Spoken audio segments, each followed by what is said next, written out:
Once again, hello everybody. It's Monday. It's the Deer Park. It's the Buddha Center. Let's get started like we normally do. Short period of bell meditation. Wherever you are behind your avatar, just please get into a nice meditation posture. And as I ring the Ching bell, the idea, focus on the sound of the bell. Really get that deep listening going. Let's get ready to absorb some Dharma today. You're going to get distracted. It happens to all of us. When it does, just gently remind yourself and go back to focusing on the sound of the bell. So I'll give you a moment, get into a nice meditation posture, and we'll begin at the sound of the bell.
I go for refuge to the Buddha, the teacher. I go for refuge to the Dhamma, the teaching. I go for refuge to the Sangha, the taught. I take refuge in the Buddha. I take refuge in the Dhamma. I take refuge in the Sangha. I have taken refuge in the Buddha. I have taken refuge in the Dhamma. I have taken refuge in the Sangha. 3 pure precepts. Cease to do harm. Do only good. Do good for others. Bodhisattva vow. However innumerable all beings are, I vow to lead them all. However inexhaustible my delusions are, I vow to extinguish them all. However immeasurable the Dharma teachings are, I vow to master them all. However endless the Buddha's way is, I vow to follow it completely. Swaha.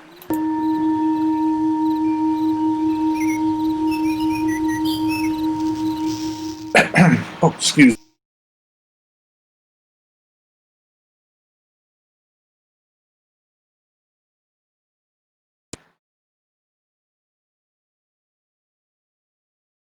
All right.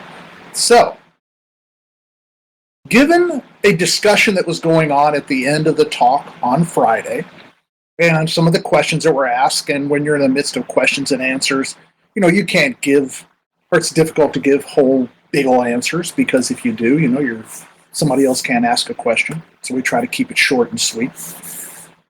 But what was being discussed has great importance.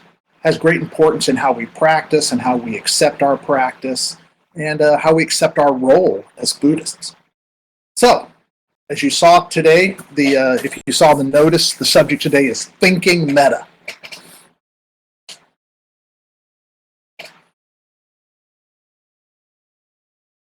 I want you to understand, as we begin this, remember, this is done from a pragmatic Buddhist perspective based on what we can find in the Pali Nikayas. So just keep that in mind. This is not trying to say this is how you should think. This is just offering a different way to think. So again, thinking metta. The planet and its people, this earth that we get the privilege of living on, can sure use some loving kindness, given the circumstances especially that we're in at this moment. Well, in the Karinaya Metta Sutta, the Buddha offers a description of a body-mind that practices the kind of loving kindness that is needed not only in this moment, but in all moments. Right? We always can use lots of loving kindness. So first I want to do the sutta, the Karinaya Metta Sutta, or as it's known, the Buddha's words on loving kindness. And here it is.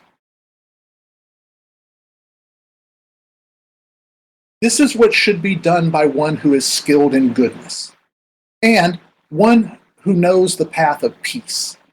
Let them be able and upright, straightforward and gentle in speech, humble and not conceited, contented and easily satisfied, unburdened with duties and frugal in their ways, peaceful and calm and wise and skillful, not proud or demanding in nature. Let them not do the slightest thing that the wise would later reprove. Wishing, in gladness and in safety, may all beings be at ease. Whatever living beings there may be, whether they are weak or strong, omitting none, the great or the mighty, medium, short or small, the seen and the unseen, those living near and far away, those born and to be born. May all beings be at ease.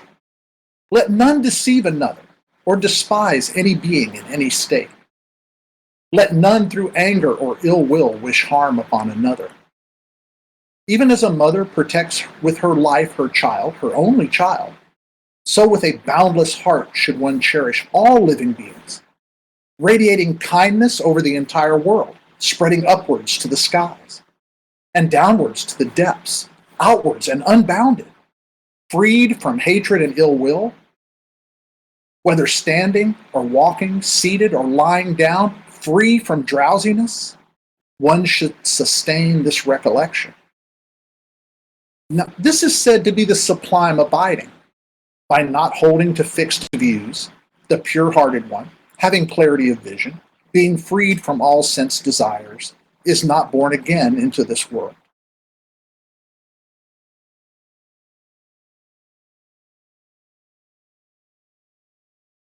Oh, sure. Yeah, let me put that out there for you.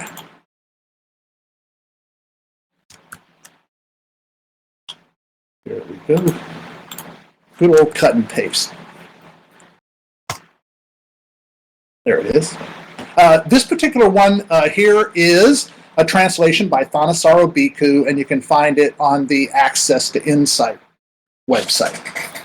He subtitles his Goodwill. He says Metta Sutta, Goodwill. And that'll help you find it out there. There's other translations of it too, but they all, they go along the same idea. So here's the Buddha offering. If you want to act like you have loving kindness, if you want to act with loving kindness, this is what you want to shoot for. Now, there is a story, though, that precedes the Buddha offering this guidance on the wholesome effects of loving kindness. And here's the story. Always good to have a story. It was the rainy season. Probably was a lot. It was the rainy season when a group of monks went into the forest to sit in meditation. There, they disturbed the local tree deities who, with sound and movement, attempted to frighten the monks away. The following morning, the monks went to the Buddha and asked him to speak on their behalf to the tree deities. In response, the Buddha offered the Metta Sutta. He instructed them to return to the forest and meditate with these words on their lips. May all beings be happy and safe. May they have happy minds. Whatever living beings there may be, feeble or strong, long, stout, or of medium size, short, small, large, those seen and those unseen, those dwelling far or near, those who are born as well as those yet to be born, may all beings have happy minds. Radiating these thoughts throughout the forest, the monks were no longer troubled by the existence of tree spirits.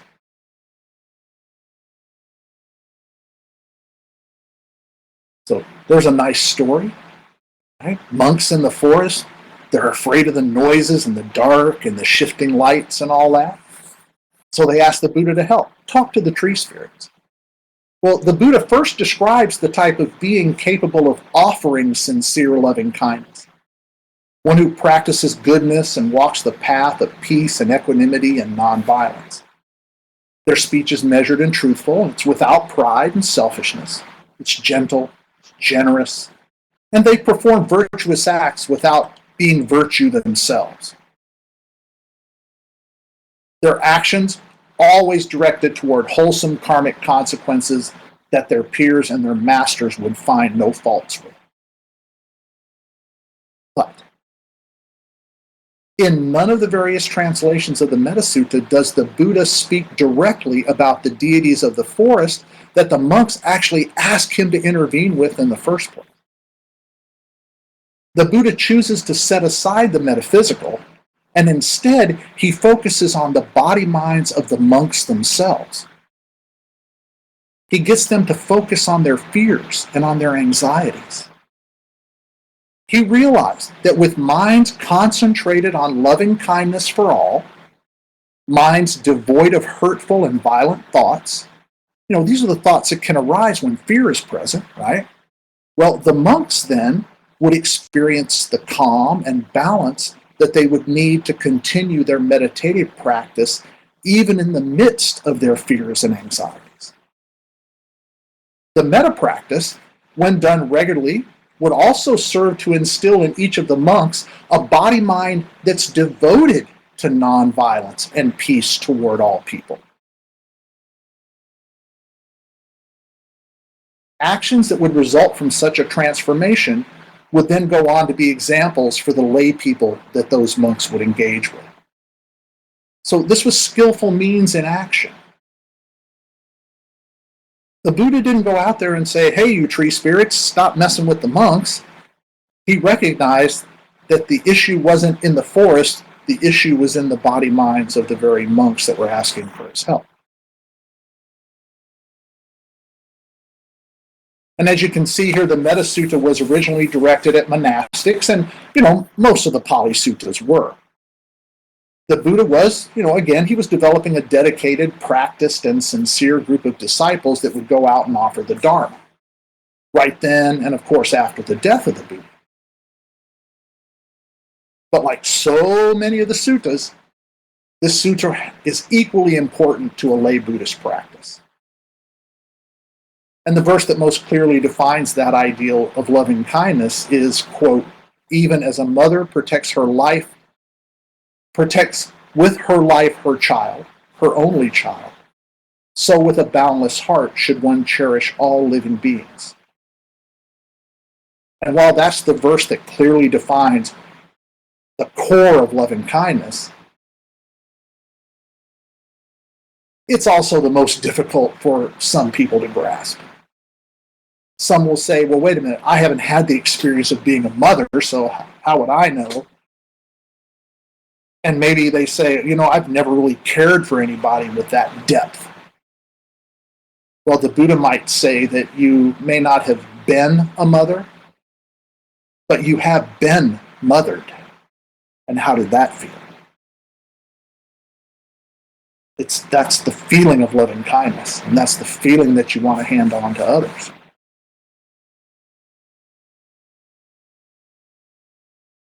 So, the Buddha speaks the Metta Sutta, it becomes part of the Pali Canon, and then arises the Metta prayer from it. May all beings be happy, healthy, and whole. May they have love, warmth, and affection. May they be protected from harm and free from fear. May they be alive and engaged and joyful. May all beings enjoy inner peace and ease. May that peace expand into their world and throughout the entire universe. Without a doubt, powerful words. Without a doubt, chanted, it has power. There is a metaphysical view that chanting the Metta prayer sends out what is known as waves of love. And these are to have wholesome consequential effects. There is not a reliable way to prove this. So it takes a level of faith to accept that view. That chanting the Metta prayer, though as an intentional ritual, has immense value. And that can be experienced in the very moment of chanting each syllable. Chanting the Metta prayer is engaging in an act of reconditioning one's own nature, done by transforming actions in order to transform thoughts. And then we also can reverse that. So when you sit down to chant the Metta prayer, and it's a beautiful chant, and it really, again, it has great power. But as you chant it, you're taking an action. The chant is an action. And through that chant, it imbues in the body-mind thoughts of loving kindness. Thoughts of loving kindness for yourself and for others, and all that whole thing, the people you don't like and the planet around you and all that. Chanting the Metta prayer strengthens the compassionate body-mind, gives it some muscle. The subsequent actions of that body-mind radiate, or if you want to say, they arise as examples of the waves of love as each individual practitioner engages their world and the people in it with a deeper sense of loving kindness. That is being an example to yourself and to all who you encounter. That's how that metta radiates. It radiates when you get up off the cushion and you go out and you do something. You're the radiation. You're the ray that gets cast out from that metta prayer. Your body mind. That's a powerful idea. Now, the Buddha at one time, he was asked a question about prayers and how prayers influence practice. And in response to that, of course, the Buddha had to turn to a river because he really liked analogies and metaphors with rivers in them. And here's what he said. Well, he didn't say this directly. This is kind of paraphrased the story here. There's a man who wants to cross a broad river. He gets to the bank, he's looking around. Oh, that's pretty far across. I don't know how I'm going to do that. So he says, I know what I'll do. So he sits down under a tree and he prays for the far bank of the river to come to him so he can easily step across. And he was left waiting and waiting. Because to get across the river, he must put in some effort. He's got to find logs and build a raft and go look for a bridge or swim or ask a boatman for a ride. There must be some effort because prayers alone are not enough. He must work to get across. And this applies to all of our practice. And chanting the metta prayer isn't done to get that far bank to come to you. It is the raft of loving kindness that you paddle to the far bank in. That's how you get there. Your goodwill, that sincere caring that you've been working on, that deep compassion, that boundless compassion, if you will, it doesn't get delivered for you. You've got to deliver it yourself. The greatest value of prayer is in the wholesome effect it can have on the prayer, how the effort of recitation serves to rewire the body-mind. Chanting the Metta prayer while focusing on someone, whether you particularly don't appreciate them or maybe you just care for them real deeply, right?